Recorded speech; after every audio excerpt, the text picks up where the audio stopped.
High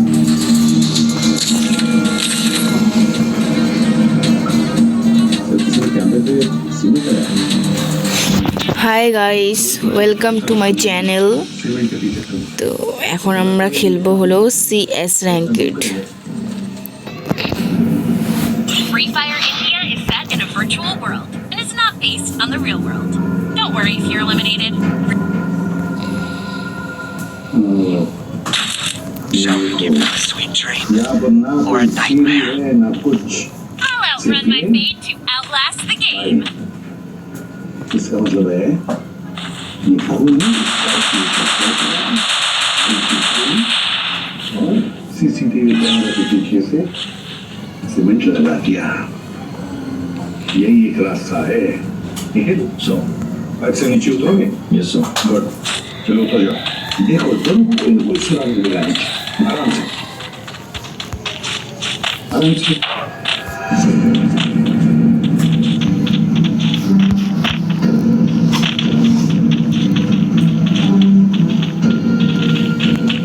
संभल के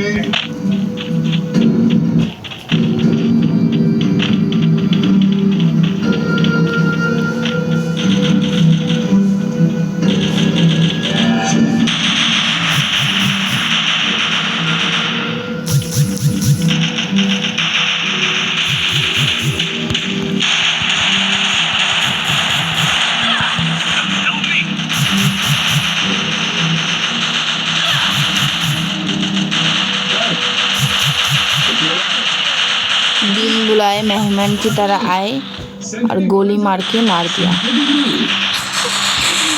क्या खेल रही हो?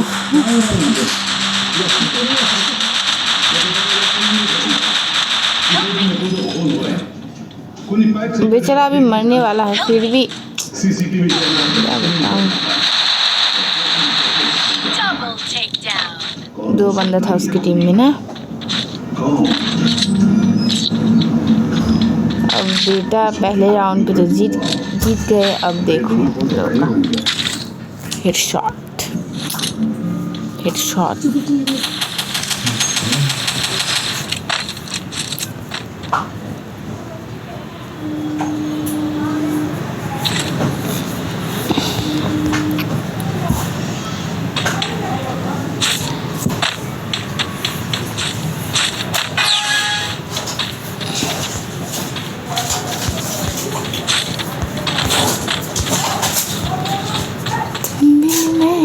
देखो तो तुम खोया तो खुद Help me.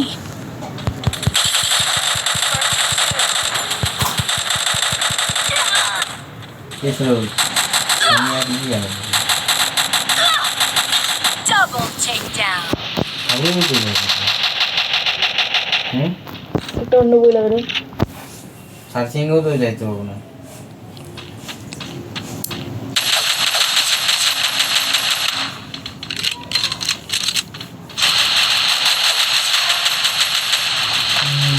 मार भाई, सामने वाला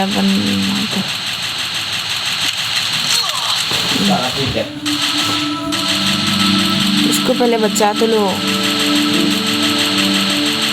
अरे यार मर ही गया भाई। মহাশক্তিপীঠ সাধনপীঠ তন্ত্রপীঠ আজ আমার সঙ্গে বলেছে আমার এখানে চরণ গীতা থাকলো। এই হচ্ছে পঞ্চমন্ডি আসন এবং এই হচ্ছে মায়ের চরণ। বামদেব জীবিত থাকতে भाई साहब সমাধি দেওয়া হয়। প্রসাদের জন্য কত মানুষ এখানে বসে আছে। তারাপীঠ আপামর বাঙালির কাছে খুবই জনপ্রিয় একটি তীর্থক্ষেত্র। জীবনে কি বছরে 2-3বারও অনেকে এসে থাকে। যাওয়া আসা থাকা খাওয়া एक ही टीम में है, फिर भी मार रहा है। সেই সঙ্গে পাগল গই। তারাপীঠের বিভিন্ন জায়গা কিভাবে ঘুরে দেখবেন তার সমস্ত ডিটেলস এই ভিডিওতে তুলে ধরলাম। নতুন ভিডিওতে আবারও স্বাগত জানাই। এখন সময় হচ্ছে সকাল 5টা। যেহেতু তারাপীঠ যাবো তাই সকাল সকাল গাড়ি থেকে রওনা হচ্ছে।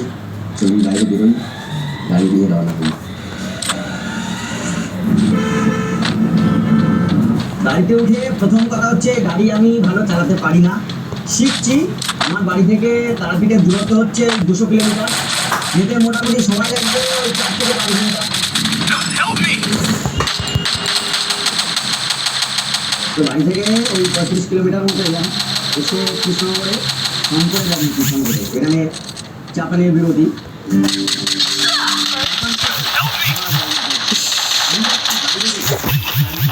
আপনারা কিভাবে যাবেন? আপনারা বাই রোডেও যেতে পারেন, ট্রেনেও যেতে পারেন। ট্রেনে যাওয়াই এখন সব থেকে সহজ বলে আমার মনে হয়। হাওড়া এবং শিয়ালদা থেকে প্রচুর ট্রেন রয়েছে রামপুরহাট যাওয়ার। তার মধ্যে যে ট্রেনগুলিতে গেলে দিনের মাঝামাঝি সময়ে পৌঁছাতে পারবেন সেগুলি স্ক্রিনে দিয়ে দিলাম। রামপুরহাট নেমে 30 টাকা শেয়ার অটো বা টোটো ধরে পৌঁছাতে হবে।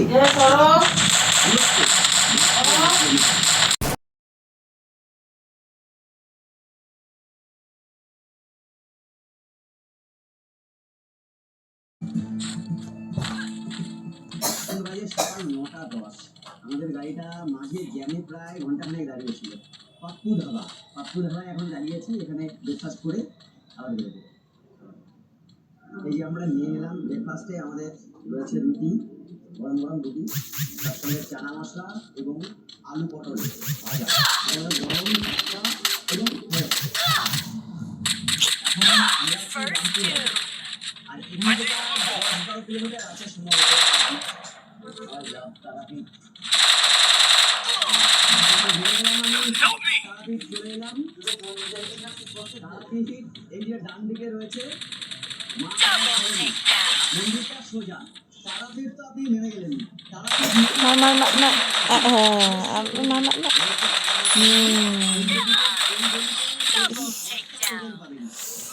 একটু যদি ভালো মানের হোটেল নিতে হয় তাহলে আপনাকে 11টা রোড পার করে ওপারে যেতে হবে। এই পারে প্রচুর হোটেল রয়েছে। তারাপীঠে দীঘা পুরীর মতো হাজারো হোটেল রয়েছে। মন্দিরের পার্শ্ববর্তী অঞ্চলে প্রচুর হোটেল, এবং এখানে 500 টাকা থেকে শুরু করে মানে 800-1000 টাকা নন এসি এবং 1000 টাকার পরে গিয়ে এসি রুম ভাড়া শুরু হয়। আমি একটা হোটেল দেখে দিচ্ছি যেটা আমার ভালো লাগে, ওই মা তারা সরণি অর্থাৎ মন্দিরের কাছাকাছি। চলুন দেখাই। রাস্তার দুদিকে মোটামুটি ঢুকেই বাদিকে খাবারের দোকান। এখানে তারাপীঠ মানে এক বিরাট জমজমাট ব্যাপার। সংগ্রাম হোটেল, এখানে থাকা এবং খাওয়া দুটোই কিন্তু সম্ভব। এই সংগ্রাম হোটেল মেডিকেল, এখানে থাকা এবং খাওয়া একসঙ্গে করা যায়। সেটা এইখানে আমাদের সব থেকে কম টাকা থেকে শুরু হয়। कंट्रोल ही नहीं आ रहा है भगवान।